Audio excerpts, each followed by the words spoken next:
Okay, so the point of this video is that I've been having really bad writers slash creators block. I don't know.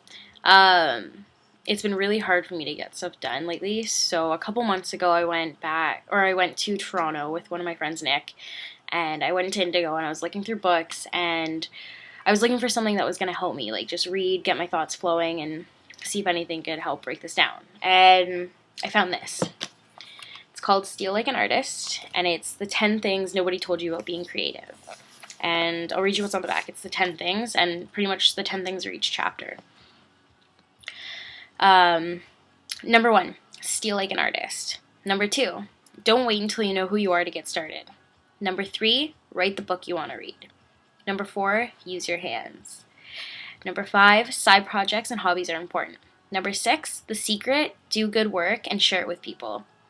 7, geography is no longer a master. 8, be nice. The world is a small town. 9, be boring. It's the only way to get things done. 10, creativity is subtraction. So pretty much I'm like 15 pages in, 20 maybe. I wanted to read the first 5 because I know that a lot of my friends are having troubles, and the first 5 pages really relate to a lot of my troubles and my friends' troubles, and I really just wanted to get this out there. And if you can't buy the book, just watch this video and let me read it to you because it's so good. Okay, so the first chapter. Steal like an artist. Okay. All advice is autobiographical. It's one of my theories that when people give you advice, they're really just talking to themselves in the past. These ideas apply to anyone who's trying to inject some creativity into their life and their work. That should describe all of us. In other words, this book is for you, whoever you are, whatever you make. Let's get started. How to look at the world, like an artist. Every artist gets asked this question. Where do you get your ideas? The honest answer is, I steal them. How does an artist look at the world? First you figure out what's worth stealing, then you move on to the next thing.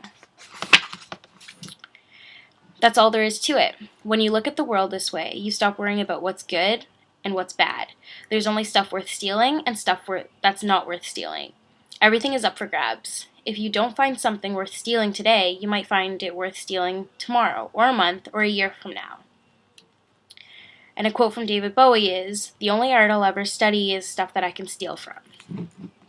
Nothing is original.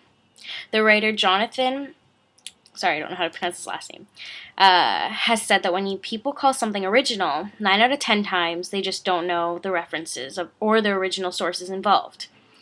What a good artist understands is that nothing comes from nowhere. All creative work builds on what came before. Nothing is completely original. That's right. It's right there in the Bible. There's nothing new under the sun. Some people find this idea depressing, but it fills me with hope. As a French writer says, as a French writer once said, everything that needs to be said has already been said. But since no one was listening, everything must be said again. I love that quote so much. If we're free from the burden of trying to be completely original, we can stop trying to make something out of nothing, and we can embrace influence instead of running away from it. The genealogy of ideas.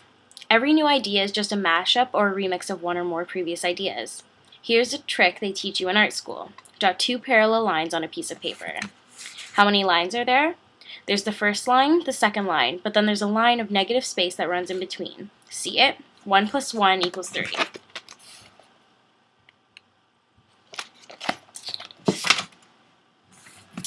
A good example is genetics. You have a mother and you have a father. You possess features from both of them, but the sum of you is bigger than their parts. You're a remix of your mom, your dad, and all your ancestors. You don't get to pick your family, but you can pick your teachers, you can pick your friends, you can pick the music you listen to, you can pick the books you read, and you can pick the movies you watch. You are in fact a mashup of what you choose to let into your life. You are the sum of your influences. A German writer once said, "We are shaped and fashioned by what we love." Garbage in, garbage out. The artist is a collector, not a hoarder, mind you. There's a difference. Hoarders collect indiscriminately. Artists collect selectively. The only things Though they only collect things that they really love. There's an economic theory out there that if you take the incomes of your 5 closest friends and average them, the resulting number will be pretty close to your own income. I think the same thing is true of our idea incomes. You're only as you're only going to be as good as the stuff that you surround yourself with. My mom used to say to me, "Garbage in, garbage out." It used to drive me nuts, but now I know what she meant. Your job is to collect good ideas. The more good ideas you collect, the more you can choose from to be influenced by. So pretty much, I agree completely with what that says. That the more you surround yourself with good influences, the better the outcome will be. Just like if you surround yourself with positive people, you will be more positive. That's pretty much what I've done this past, I don't know, I guess a year once the summer comes. Since last summer, life was really shitty and it was my fault because I was letting really negative things control my thoughts, my feelings, and my actions. And since I started hanging out with better people, like a lot of you on my Facebook, I felt 110% better, and I honestly cannot thank you enough. I don't know where I would have been without all of you, especially my close friends, and my family hasn't really been there for me as much. They've been there for me financially, other than my dad. My dad's always there. But having Luna and all my close friends, it's just great to have you guys here. And I love you all so much, and I really care for you. Same with all of you on my Facebook. So yeah, just thanks for watching this, and buy the book. It's so good. Thanks.